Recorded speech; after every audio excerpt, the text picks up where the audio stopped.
Especialista nos processos milenares de desenvolvimento humano por meio da yoga e da meditação, Dada Ginanananda passou 11 anos percorrendo a Índia, Indonésia, Tailândia e Filipinas.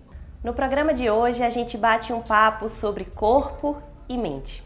Natural do Congo, na África, o nosso entrevistado atua no Brasil desde 1999, através da difusão do Tantra Yoga e da filosofia neo-humanista. Dada Ginanananda, seja muito bem-vindo à TV Caatinga. Muito agradecido pelas boas-vindas. Nós que agradecemos. Dada, o senhor veio para o Brasil em 1999. O que motivou o senhor vir aqui para o nosso país? Bom, eu faço parte de uma instituição chamada Ananda Marga, é uma instituição internacional e trabalhava na Ásia por 13 anos. Um belo dia me informaram que agora era para vir trabalhar na América do Sul.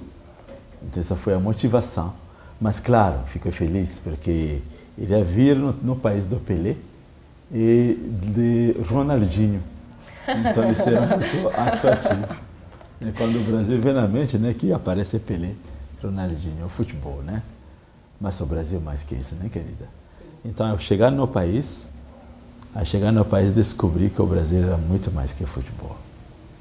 São 240 milhões de povo, com uma riqueza muito grande, um potencial muito grande. Então, como monge, descobri um campo de trabalho fantástico, né? O senhor ainda cursou engenharia lá no Congo, né? O que fez essa mudança no estilo de vida para percorrer tantos países aí da Ásia e se formar como monge tântrico?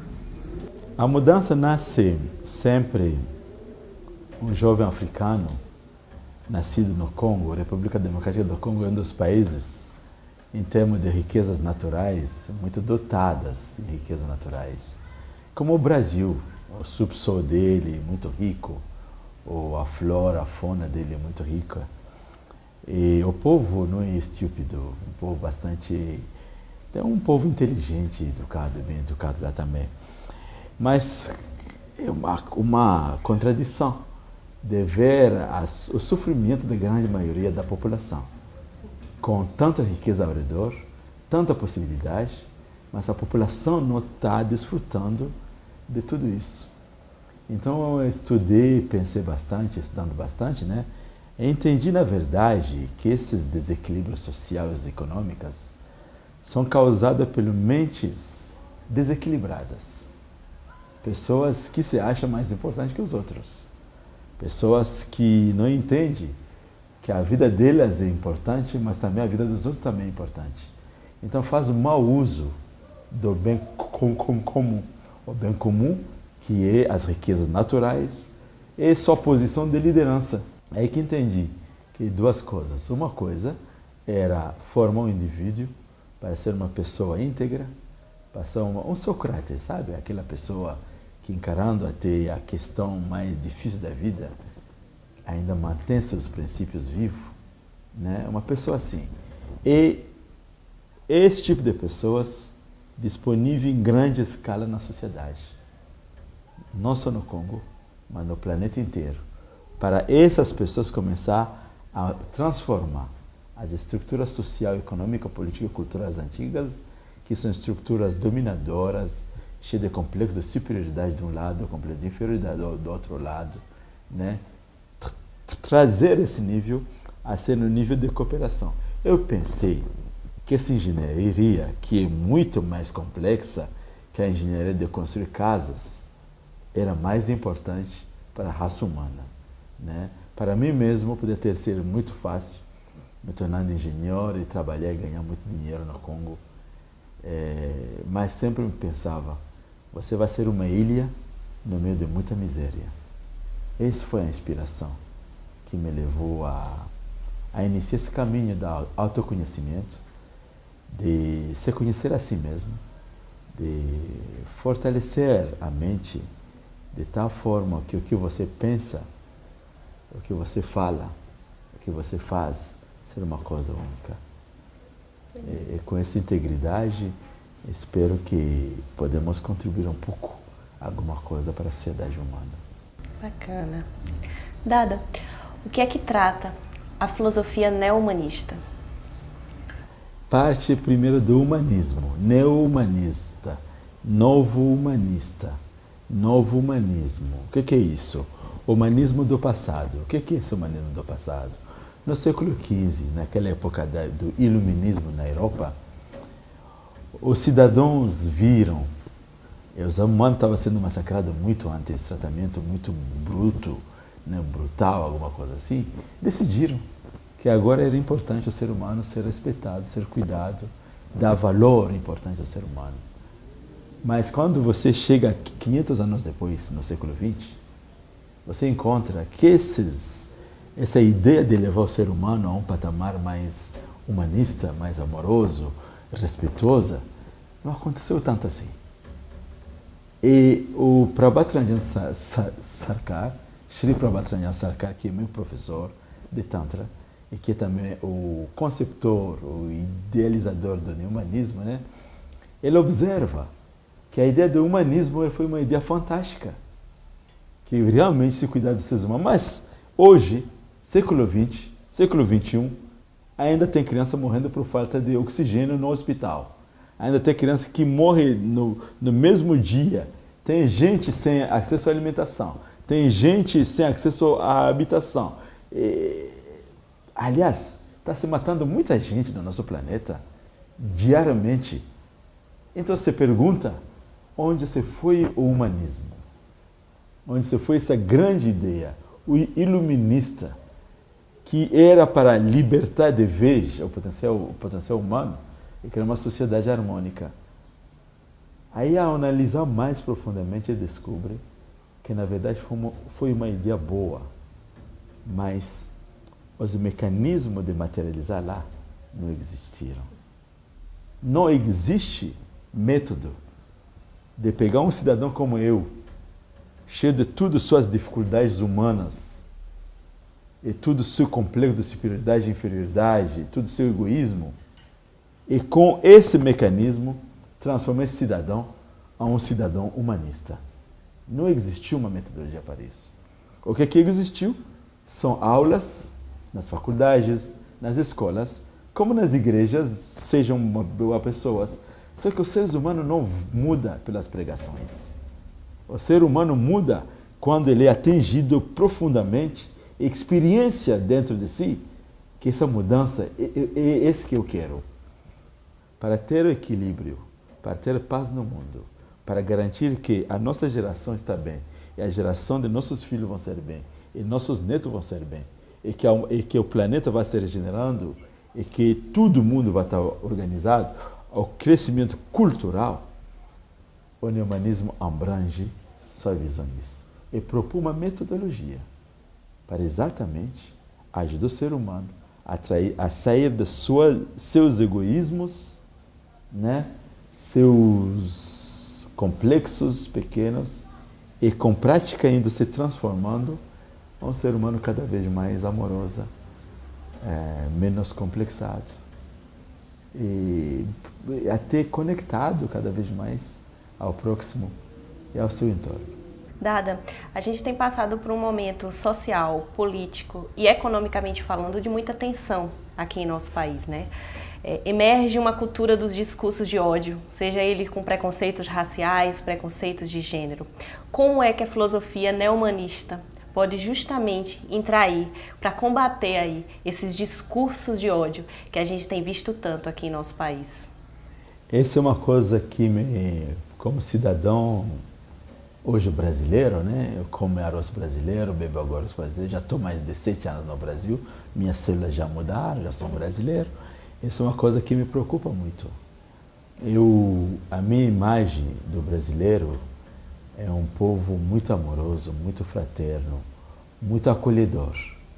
E me espanta ver nascendo esse sentimento de raiva, de ódio, de quase levando ao maltrato, onde se mata gente por diferenças de visão, de diferença de escolha pessoal. E com certeza o neohumanismo tem muito a oferecer a isso. O neohumanismo, primeiramente, a visão dele é universalista. O universalismo que somos todos. Somos todos uma família. O Brasil canta assim: somos todos uma família, família de amor, família de amor. É uma música para cantar essa visão que fazemos parte dessa raça humana. No humanismo do passado, se falou muito de direitos humanos. Também não foi estabelecido. Porque se fosse estabelecido, não teríamos essas brutalidades contra humanos devido à sua escolha, devido à sua diferença. Se estamos tendo isso, porque nem o humanismo conseguimos estabelecer. Nem os direitos humanos conseguimos estabelecer. Aqui, nesse estado da Bahia, porque estamos agora em Juazeiro, né? Nesse estado nasce um cidadão chamado Milton Santos. É o professor Milton Santos, que é professor da Universidade de São Paulo, professor de Geografia, coloca política e a arte de materializar uma visão. Ele faz a pergunta que uma visão, ele diz, algo é uma visão se garante o bem-estar coletivo. Então, uma política que não contempla o bem-estar coletivo, uma visão que não contempla o bem de tudo, não vai ser considerada pelo Milton Santos como política. E tampouco vai ser considerado pelo Aristóteles como praxe da ética. E tampouco, no campo neohumanista, esse tipo de conduta e prática vão ser aceitos. O problema nosso é uma educação muito rasa nesse campo humanista, que faz que as pessoas não compreendem mais o que é política, não sabem mais o que é democracia, não sabem mais o que é liberdade, e, portanto, o povo se permite fazer qualquer coisa com os outros, achando que está no âmbito de sua liberdade. Faz qualquer coisa achando que é a prática da política. Não, a política do Platão, ele esperava humanos filósofos, pessoa consciente da sua natureza, consciente, se eu sou assim, eu tenho cabelo, eu tenho 2 olhos, eu tenho nariz, eu tenho uma boca, você tem. Então, o que eu preciso? Você deve também estar precisando. As minhas verdades como humano vão ser as mesmas. Então, eu não quero que ninguém me bate. Eu não gostaria que alguém ficasse me menosprezando, me colocando de lado, me desconsiderando. Se eu não quero isso assim para mim, então por que eu vou querer isso para você? Segundo a Organização Mundial da Saúde, o nosso país está em primeiro lugar nos níveis de ansiedade e o 5º no mundo em relação aos casos de depressão, né? Como se houver essa relação entre essas doenças e o que estamos vivendo aí no nosso país? A ansiedade é quando alguém não consegue estar no presente. E a ansiedade é causada pela dificuldade de atender às necessidades básicas para algumas pessoas. Para as outras pessoas, a ansiedade é causada pela falta de se encaixar no ambiente, significa nossos sentimentos amorosos, nossos sentimentos de segurança não estão sendo alcançados. A ansiedade também pode vir numa mente bastante iluminada, bastante educada, mas que está com muitas perguntas a responder e que, portanto, quer compreender mais aquelas questões existenciais, né? E agora, a depressão é uma situação pior, né? Uma situação que afeta até os chakras humanos, né? Do nível que isso está acontecendo e com certeza está mostrando que temos um problema no campo da cultura, porque é a cultura que traga os elementos do belo, os elementos da paz, os elementos do comportamento individual um com o outro. Esses elementos que dá? Quando são baseados em filosofia forte, como o neohumanismo, por exemplo, você nunca vai ser ansioso, devido à sua necessidade básica. A sociedade como um todo é responsável para garantir a necessidade básica de todo mundo. Agora, no ambiente de hoje, onde há disparidade muito grande entre a renda das pessoas e acesso às necessidades básicas, naturalmente muita gente fica ansioso. É nesse clima de competição para pegar aquele pouco que existe, ninguém tem confiança no outro. Então a visão da solidão começa a aparecer, onde você tem que lutar para alcançar. Na verdade, você cria uma sociedade de animal, sabe? Uma sociedade onde cada um é por si, Deus é por tudo. E numa situação assim, a depressão vai vir. A depressão, quando você não se sente amado por ninguém, por exemplo, isso vai acontecer. Você se pergunta, para que serve a vida? Eu estou nessa vida só para comer, dormir e ler livros? Faltou um elemento chave de tudo, o elemento espiritual, que é a busca além da intelectualidade. Porque nós temos a mente humana consciente, subconsciente, memorização. A criatividade existe, a intuição existe, o descobrimento do cosmos como micro, como dentro de mim. Esse é o campo da espiritualidade. E isso é uma busca infinita, que inspira jovens, que inspira crianças, que inspira velho, de continuar andando. Quando isso faz também, leva à depressão, que seja na Europa ou que seja aqui. Só a visão materialista que a sociedade adotou está cortando, podando todas as potencialidades humanas. Ela simplesmente não atende aos anseios psicoespiritual e muito menos espiritual. É muito lá no chão. Dada, para concluir esse nosso bate-papo, qual mensagem o senhor deixaria aí para a sociedade, para que a gente possa construir cada vez mais uma sociedade harmoniosa, feliz, pensando no coletivo, que as pessoas possam buscar esse autoconhecimento? Eu acho que você já me ajudou, né? Que com certeza o autoconhecimento é a base. O ser humano tem que ter resposta às suas questões existenciais. Quem sou eu? De onde venho? Para onde vou? Qual a relação que eu tenho com os demais seres? O ser humano vai ter que definir isso para ele. E a mensagem para o Brasil é que o Brasil é um grande país. Um país especial entre todos os países que já visitei. No fato que o Brasil é um caldeirão, melting pot, assim falamos em inglês, onde todas as raças se encontram. Os africanos vieram para cá, os japoneses vieram para cá, o inglês veio para cá, o americano veio para cá, o índio está aqui, o alemão está aqui. Não tem um povo desse planeta que não está nas suas veias. Vocês representam a humanidade. E a humanidade traga essa cultura, quando fala da questão humanista da humanidade, né, traga essa cultura do belo, essa cultura do amor, essa cultura da sabedoria. O Brasil tem isso. O brasileiro fala simplesmente, vai com Deus, fica com Deus. O brasileiro simplesmente diz, se Deus quiser, se Deus quiser.